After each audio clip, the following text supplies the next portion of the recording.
The energy industry in Alberta is in a slump. The world price for oil has declined 70% since 2014. It has resulted in thousands of layoffs in Calgary, all over Alberta, and in many other parts of Canada. When Daniel Marsh and his classmates entered the Petroleum Engineering Technology program at SAIT, their prospects were very different. How things have changed. The oil was over $100 a barrel, and it was just starting to decline.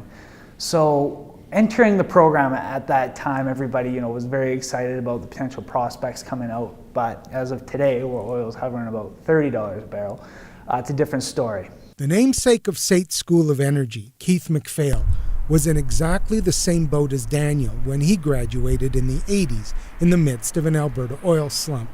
MacPhail says it took patience and persistence to land a good job.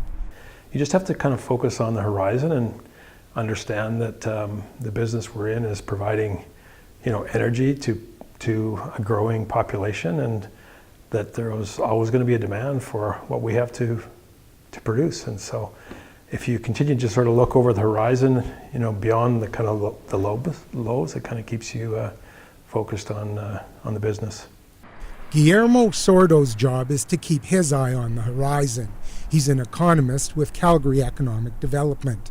Sordo says no two boom and bust cycles are alike. He won't make predictions about a recovery, but he will predict one thing. Sordo says SAIT and its students who become highly skilled graduates, will play a key role in the recovery of Alberta's energy-based economy. I truly believe myself that the oil sands could be the resource that becomes economical thanks to technology, right? So we need technical skills for that to happen. We need the best students, the brightest, and what it takes right now is to get a foot in the door. As for the next crop of SAIT graduates, Keith MacPhail has this advice. The last time I looked, people are still driving their cars, they're still using natural gas, there's still a demand for what we find and produce, and so there will be an industry.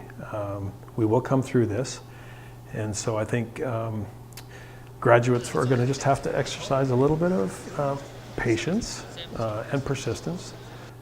Just stick with it. I'm confident that if they do, they'll land the job, and not necessarily exactly what they're looking for or what they're trained for, but I wouldn't be second guessing if I was a graduate right now. Daniel Marsh says his instructors are addressing the issue head on, and they're helping the class of 2016 approach their future careers with a realistic attitude. We're very fortunate in that a lot of our instructors have worked in the industry for as long as they have. So they've seen this so many times themselves that they're really able to help us kind of guide us through it. So that's something that we definitely appreciate. For SAIT Alumni News, I'm Eric Rosenbaum.